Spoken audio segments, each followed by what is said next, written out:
All right, guys, welcome back. So, what I want to do today is talk about advanced sampling techniques, okay? Very simple. Let's get into this one that I'm working with right now.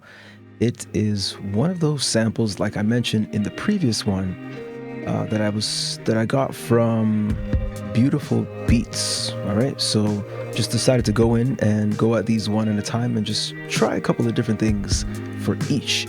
And so if you guys want to get these tracks, maybe join the Discord, and see if we can go back and forth and see what we can pull out. Okay, so let's look at what I did with this one. Again, like I said, advanced sampling techniques. We've already gone over some of the time stretching and pitch shifting methods, so I definitely recommend checking out the previous video. I'll definitely link it, no big deal. But let's just look at some of these advanced sampling techniques that I'm talking about. So what I would say is, first of all, you have as many tracks as you wish. I mean, I've never reached the maximum, but you want to try to add auxiliary tracks. Okay, so these effect track aux, these ones right here.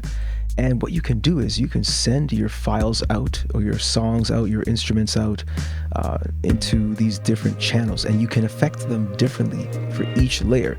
Now, at certain times in my experience, sometimes we would have to multiply or duplicate the exact file. So what I mean is, maybe we'd have to go like this, clone and clone, and we'd have to have multiple versions of the exact same file in order to, and I mean, this could be analog as well, just so that we could actually affect everything, right? And differently. But right now, the beautiful thing is that we can do some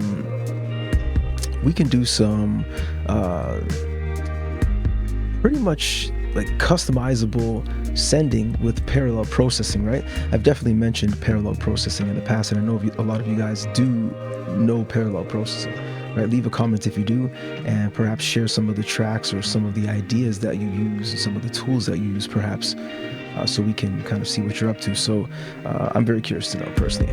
And so what I did for this particular one is first of all, I added a bass line, and you see I have a bit of an arrangement just to show some of the different things that I added. Of course, there's a drum track right here. Added this drum track.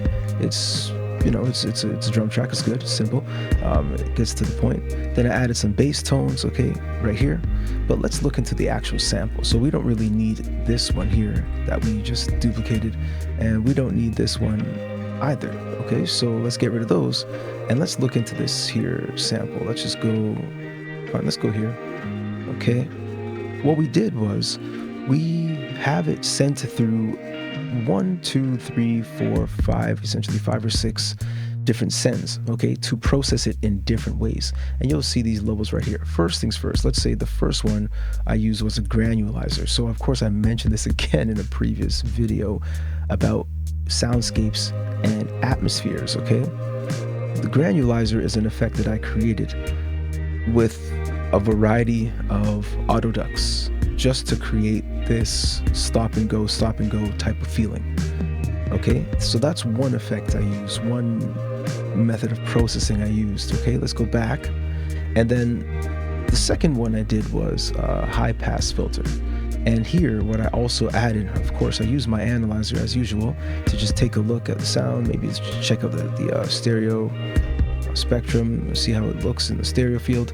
And I spaced it out, and I used a comb filter to give it this kind of ringing type of sound, but kind of just something. And it has an auto duck as well, right? And I'll go through each of these one by one as well.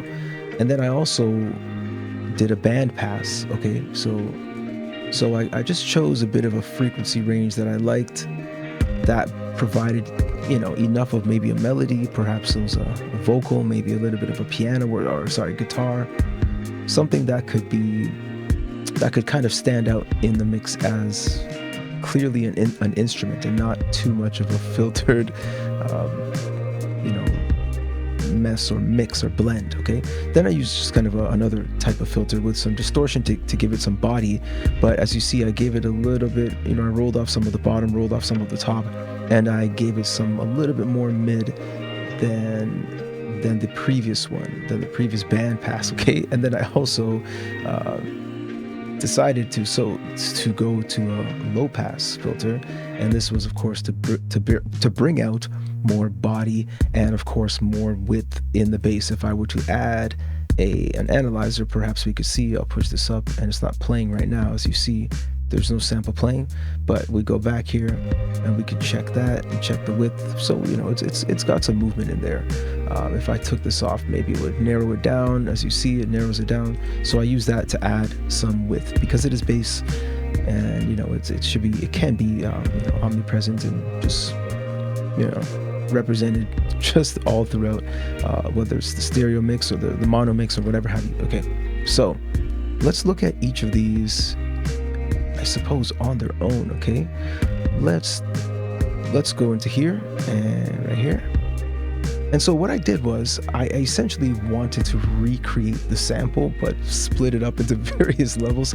As you can see, the raw sample is not even being played right now, right? So it's not even being sent to the master. So I'm going to go through each of these one by one. So the granulizer, and some of these may be tough to hear, right? Because they're so quiet.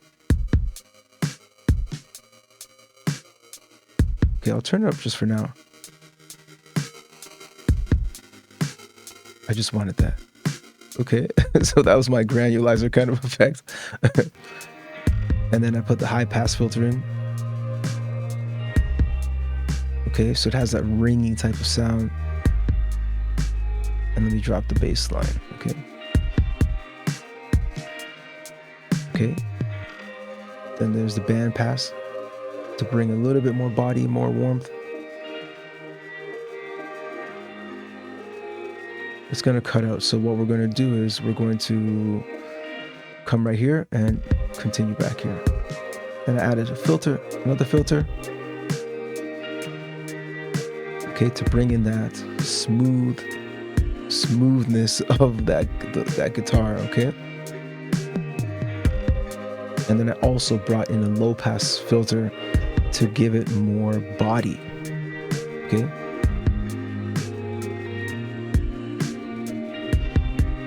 This one's got a little more body. I could boost the sub bass, but let me take this one off again. Put it back on. I'll put it back on right here. Listen. Now it's on.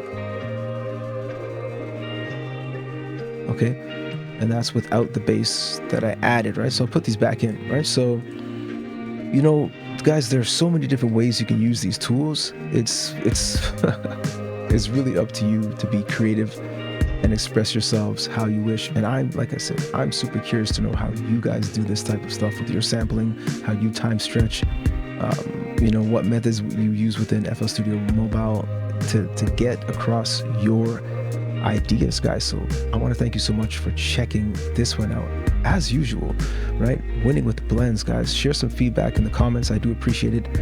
And join the Discord. You know, let's, guys, like I always say, guys, let's win together. All right, take it easy for now, and catch you in the next one.